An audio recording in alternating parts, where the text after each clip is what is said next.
दोस्तों, आज के वीडियो लेसन में हम देख रहे हैं कक्षा 6 की आमोदनी पुस्तक से अष्टमः पाठः उत्तराखंडस्य इतिहासकारः।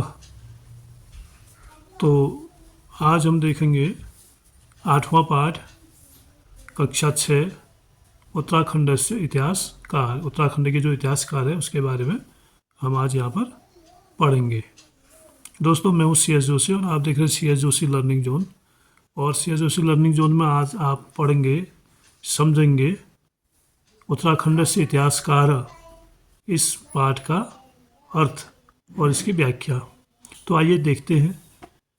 उत्तराखंड रत्न प्रसूता धरा अस्ति, अत्र अनेके महापुरुषाः अभवन्, तेषु शिवप्रसादः डबरालः चारणः अपि अस्ति। सः प्रख्यातः साहित्यकारः, संपादकः, पुरातत्ववेत्ता, इतिहासकारः, ज्योतिर्विद, भाषाविद, प्राध्यापकः च आसीत्। तो इस पैराग्राफ की व्याख्या पहले हम देखते हैं। उत्तराखंड रत्न प्रसूता धरा अस्ति। उत्तराखंड रत्नों को पैदा करने वाली, जन्म देने वाली धरती है। यानी उत्तराखंड की धरती में अनेक रत्न पैदा हुए हैं। अत्र अनेके महापुरुषाः अभवन्, यहाँ अनेक महापुरुषों ने जन्म लिया है। तेषु उनमें शिवप्रसादः डबरालः चारणः अपि अस्ति, उनमें से एक शिवप्रसाद डबराल चारण भी है। सः प्रख्यातः, सह वह, प्रख्यातः प्रसिद्ध, साहित्यकारः साहित्यकार, संपादकः निदेशक संपादक, पुरातत्ववेत्ता पुरानी चीज़ों के जानकार, इतिहासकारः और इतिहास को जानने वाले या इतिहास लिखने वाले, ज्योतिर्विद ज्योतिष, भाषाविद भाषाओं के ज्ञाता, प्राध्यापकः प्रोफेसर च आसीत और है। यानी वो क्या हैं, क्या क्या थे, वो क्या जानते थे, कितना उनका ज्ञान था, इसको पढ़ के हम समझ सकते हैं। वे प्रसिद्ध साहित्यकार, संपादक या निदेशक, पुरातत्ववेत्ता, इतिहासकार, ज्योतिष, अनेक भाषाओं के ज्ञाता और प्रोफेसर थे। अब आसीत माने था, थे, थी, तीनों अर्थ में आता है ये। तो यहाँ पर हम वो महान व्यक्ति हैं, महापुरुष हैं, तो उनके लिए हम थे का प्रयोग करते हैं। हिंदी में सम्मान देने के लिए, अपने से बड़ों के लिए, महापुरुषों के लिए इसका प्रयोग किया जाता है। उसको था नहीं कहा जाता है, थे का प्रयोग हम करते हैं। विलक्षण प्रतिभा संपन्नः शिवप्रसादः डबरालः चारणः महाभागः 1912 वर्षे, 1912 यहाँ हिंदी में दिया गया है, इसको हम संस्कृत में पढ़ते हैं 1912 वर्षे, 1912 वर्ष में, तमे ख्रीष्टाब्दो नवंबर मासस्य 12 दिनांके पौड़ी जनपदस्य गहली नाम ग्रामे जन्म अलभत।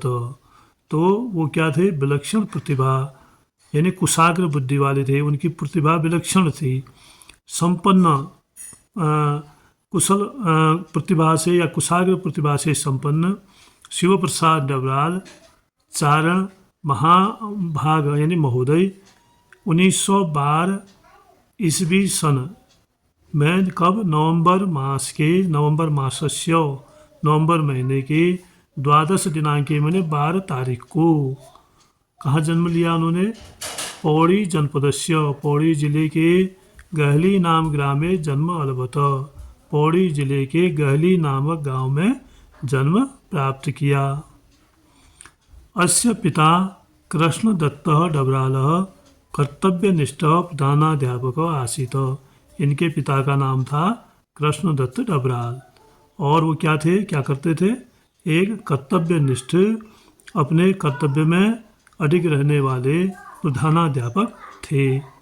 माता च भानुमती देवी सुयोग्या गृहिणी आसीत, और उनकी जो माँ थी उनका नाम, माता जी का नाम था भानुमती देवी, जो क्या थी, कुशल गृहिणी थी। आगे देखते हैं। पर्वतीय ग्राम्य वातावरणे स प्रारंभिक शिक्षाम अलभत। पहाड़ के ग्रामीण वातावरण में उन्होंने प्रारंभिक शिक्षा प्राप्त की, अलभत मैंने प्राप्त की, तथा च मेरठ वाराणसी आगरा प्रभृतिषु विश्वविद्यालयेषु अस्य उच्च शिक्षा संपन्ना अभवत। इसके अलावा उन्होंने मेरठ, वाराणसी, आगरा आदि इत्यादि अनेक विश्वविद्यालयों से अपनी उच्च शिक्षा संपन्न की यानी प्राप्त की। स्वजीवने सह अनेकानेक काव्य नाटकादीनि अलिखत। उन्होंने अपने जीवन में, स्वजीवने मैंने अपने जीवन में, सह वे अनेकानेक, अनेकों ना, अनेक धन अनेक तो बनेगा अनेकानेक, काव्य नाटकादीनि काव्य और नाटक, अलिखत लिखे, बालानाम कृते बच्चों के लिए उन्होंने वीर वंदना नाम अंत्याक्षरी पुस्तिकाम अभिरचित। तो बच्चों के लिए उन्होंने क्या किया, एक वीर वंदना नाम से अंताक्षरी की पुस्तिका की रचना की। पुस्तक प्रकाशनार्थ वीरगाथा प्रकाशनस्य स्थापनाम अकरोत। और पुस्तकों के प्रकाशन के लिए उन्होंने वीरगाथा प्रकाशन की स्थापना की।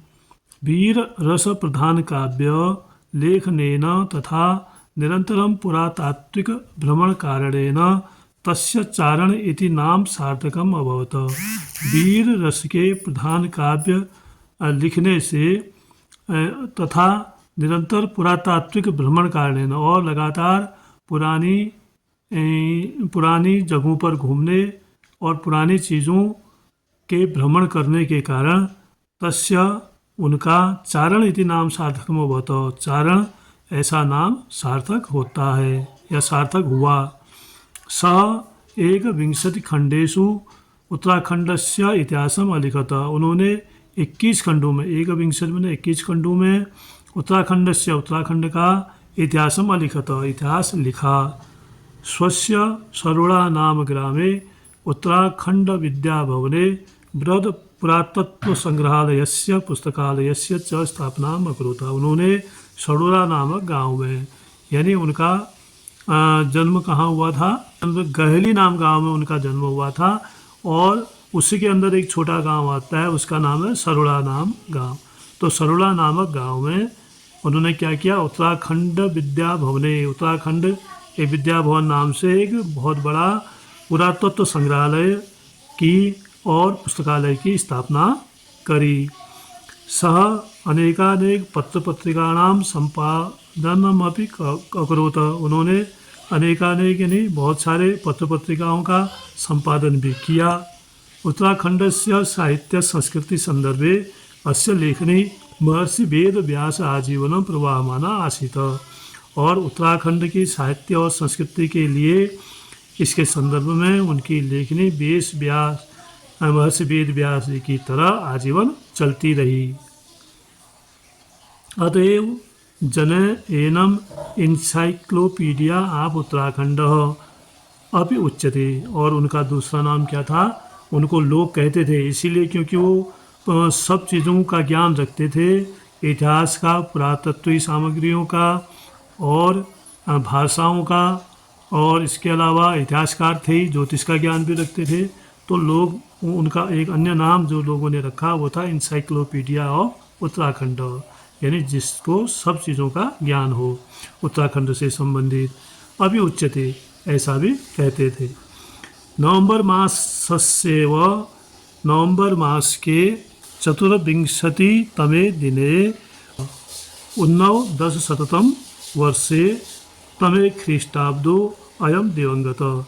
यानी नवंबर मास के 24 तारीख को नवंबर महीने की 24 तारीख को 1999 ईस्वी सन में ये दिवंगत हुए। अधुना अभी तस्य व्यक्तित्वं कृतित्वं च जनानां कृते अनुकरणीयम अस्ति। अभी भी उनका कृतित्व यानी जो भी उन्होंने कार्य किए हैं और उनका जो व्यक्तित्व था वो जो है लोगों के लिए अनुकरणीय है।